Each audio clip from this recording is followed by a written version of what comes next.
Hello everyone, Fair Explorer here. I'm so excited to share my experiences, my journeys, my trips, my tricks, my tips.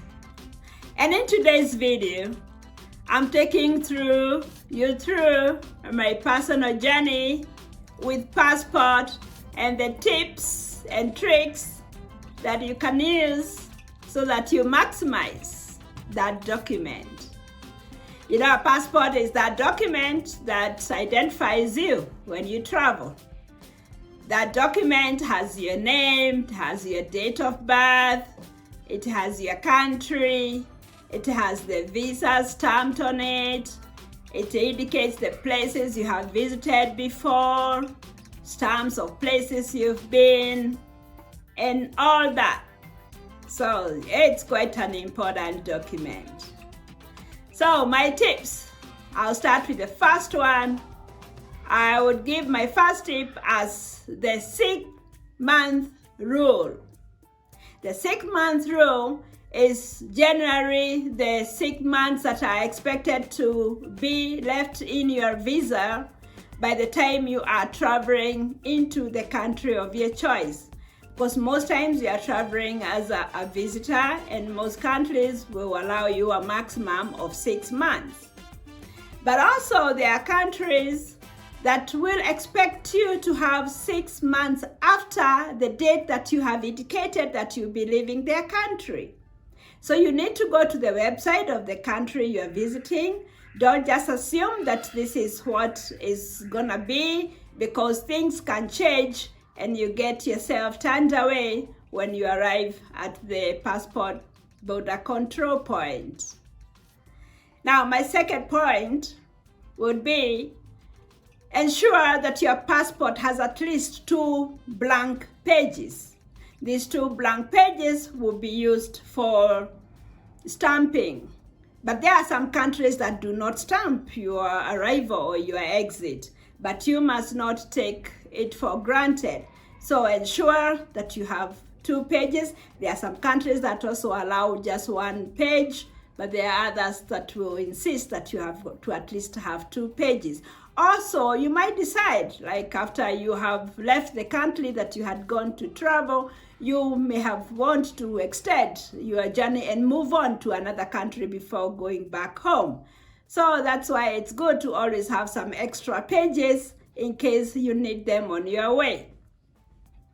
Number 3, I would say that your passport needs to be as good as new. It must not have tears, it must not have stains, it must not be mishandled. Because when you have a passport that looks questionable, it looks like maybe some pages look either like they are missing or it fell in water, that one will not allow you out of your country, leave alone landing into the country of your choice. So please make sure that you take care of your passport. And even before you leave, please take a photocopy of your passport, especially on the biodata page.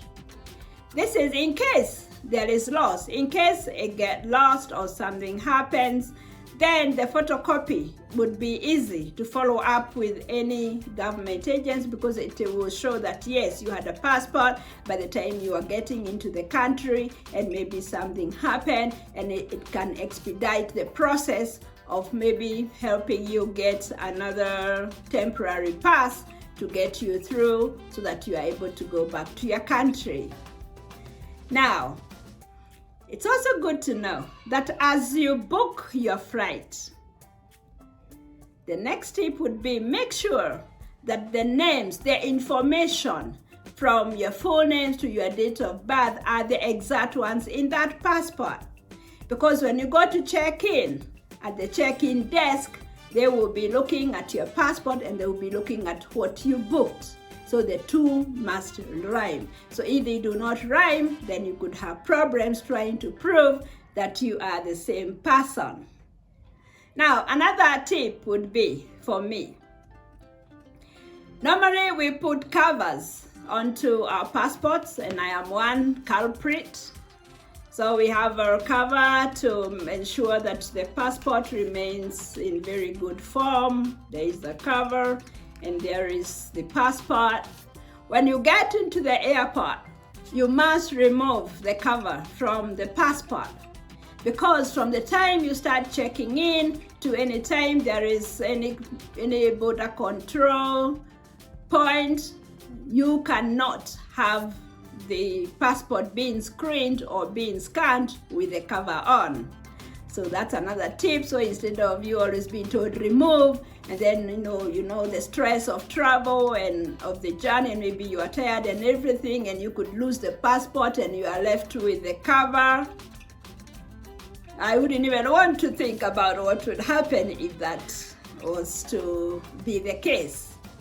So ensure that you remove, put it aside somewhere, and just walk with the passport. And I'm sure you'll also have the boarding pass with it, because that is what they will be expecting to check on you every time you move from place to place. Now, another tip that I found very valid for me was I must keep the passport with me all the time. Previously, I used to travel and then I would leave my passport in the safe that they provide for at the hotel. But a friend of mine once told me at times that might get you in trouble, because especially if you go to a country and something happens suddenly and you have to run with just the way you are. So that means you will only get away with exactly what you have on you, from the clothes to whatever you have. So if you leave all your money, you leave all your cards back there, and anything was to happen, the hotel could burn down, you would rather try to put that passport in a place that is very safe within yourself, not maybe in the main purse that you are holding, that is open, for even the pickpockets to run away with. Ensure that you have the passport on all the time. Another tip that I found very helpful with having the passport on me all the time is if you are going over some checkpoint. Like one time I was in California and I wanted to go over to Mexico, which is very easy to go to, but coming back to America, you cannot come back to California from Mexico without a passport and your American visa. So that one you must make sure you do, because sometimes you may have left the passport back and then when going into Mexico nobody asked you, but when you are coming back, that could be a big trouble for you. So I found that a good tip to give. Then also, one time when I went to visit Singapore and Malaysia, you need to change money. So from home, I had gotten my US dollars from my bank, so that when I go to Singapore, when I go to Malaysia, I will change to their currency. So what I found very interesting is that you cannot change money without a passport. You must provide the passport. So I remember I had to help out a friend or two friends one time because they had left their passport and they needed to change their money, and you cannot change money anywhere without your passport. Then let me mention about the dollar, even if that's not what we are talking about today.